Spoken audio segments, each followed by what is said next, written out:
happened and what are they chatting about?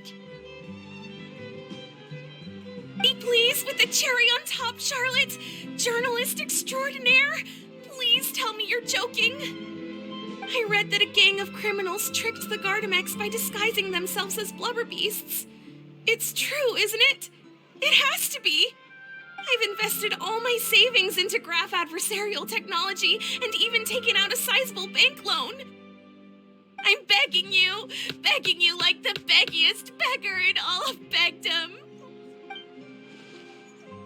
I need you to calm down a little, Miss Lepine-Pauline.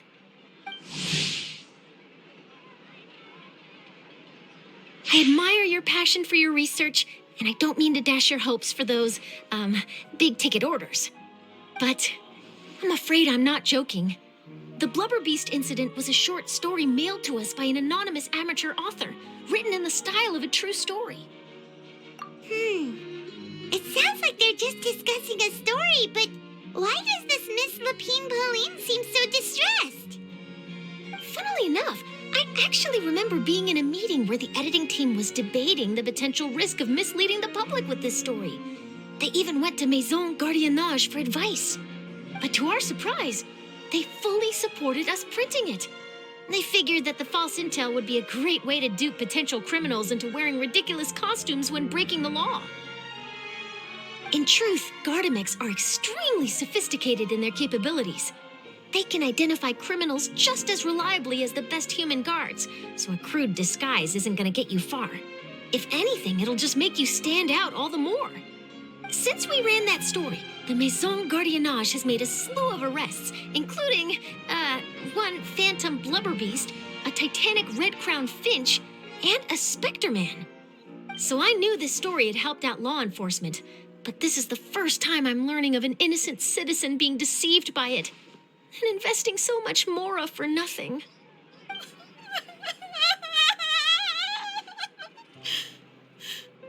Uh-oh. She really sounds like she's in pain. Paimon thinks we should just ask Charlotte what's going on. Hey, Charlotte! Traveler, Paimon, it's you!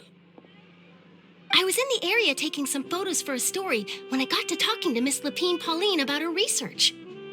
She read an article in the Steambird about a criminal who evaded Gardamex detection by disguising themselves as a blubber beast. Inspired by this story, she spent a lot of mora researching counter-criminal image recognition technology. Her aim was to improve Fontaine's public security by developing a device that could enhance Gardamex target recognition capabilities. She was hoping I could write an article to spread awareness about image recognition technology. She even paid me for the article and gave me one of her prototype devices before I could get a word in. But unfortunately, it was just a fictional story, and her efforts and aspirations were all in vain. I tried to let her down gently, but she's finding it all very hard to accept. This is a new situation for us, too. It's such a pity. It seems like the author was only trying to make the story interesting, and the Maison Gardiennage only had Fontaine's best interest in mind. Wait, Miss Lepine-Pauline, what are you doing? I'm gonna pick a fight with a Gardamex, head to the Opera at Biclès, and get a one-way ticket to the Fortress of Meropide. That way, I won't have to repay my debts. It's the only way I can afford to keep on living. Whoa, there's no need to go that far. I mean, come on, look at you. You wouldn't even dent the Gardamex armor. In all likelihood, they'd only hold you up at the Maison Gardiennage for a few days before letting you out, and then you'd still have to repay your debts. Actually, instead of going into the technicalities of that, how much did you actually invest? How bad can it really be? 270,000 mora. Okay, well, escaping to the Fortress of Meropide over a sum like that seems like a last resort. Surely there must be other options.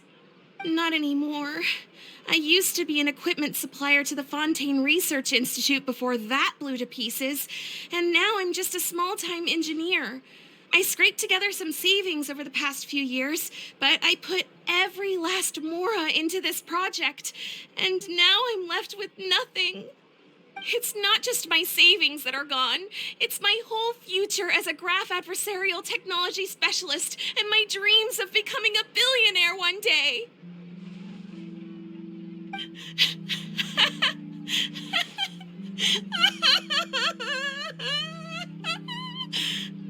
My life is over. Don't despair, Miss Lepine-Pauline. I think I know a way for you to turn this around. This prototype you've given me, the camera lens for image recognition sample collection. It's really quite something. You said you designed it specifically for high-fidelity image capture and analysis, yes? The rapid focal length adjustment is a very useful function in its own right. It's sure to make many journalists' jobs much easier. In fact, I'd say it has the potential to revolutionize Fontaine's news media. So your research efforts thus far are by no means in vain. The technology you've developed may have many applications that you've never even considered. Really? Absolutely. I've been working as a journalist for the Steambird for a long time now. No one understands the issues we journalists face on a day-to-day basis better than me. So keep calm, take heart, and start thinking about mass production.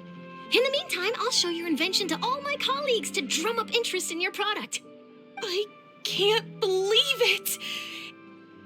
If this is true, then I can look into setting up a whole camera lens development pipeline.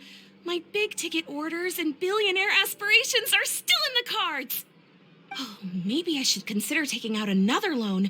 That way, I can rapidly improve the lens production process, be the first to market, and prepare to battle for dominance in the camera industry. Come on, stop daydreaming about your pipelines for a minute. Just take it one step at a time and see how it goes. There's no sense in putting all your eggs in one basket before things are even off the ground.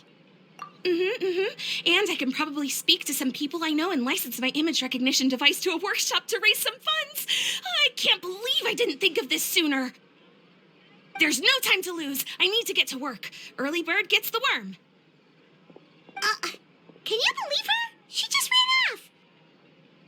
Paimon's pretty sure our advice went in one ear and out the other.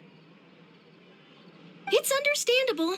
When inspiration and passion strike at the same time, it's all too easy to throw yourself headfirst into your work and forget about everyone around you. A lot of journalists are the same way when they're first starting out. But don't you worry. I'm gonna write an article on all this, and I'll be checking in on her regularly. Her research has the potential to benefit the entire journalistic community.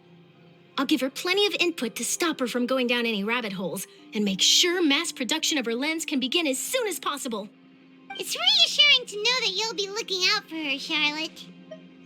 Actually, you know what? Why don't you two take this prototype lens? I'm sure you'll have plenty of chances to use it on your travels. It takes the right person to get the most out of a new technology. In your hands, it's sure to capture some amazing sights. Thanks a lot, Charlotte. What a nice surprise. We were just curious about what you guys were talking about. Totally didn't expect to get a free gift out of it. You're welcome. I got something out of this too. The beginnings of a very interesting news story. The boundaries between real news reports and news-like fiction must not be blurred, even when there's a compelling justification for doing so. Yes, that's how I'll phrase it to the editors when I give them my feedback. Let's hope we don't mislead any more well-meaning citizens in the future.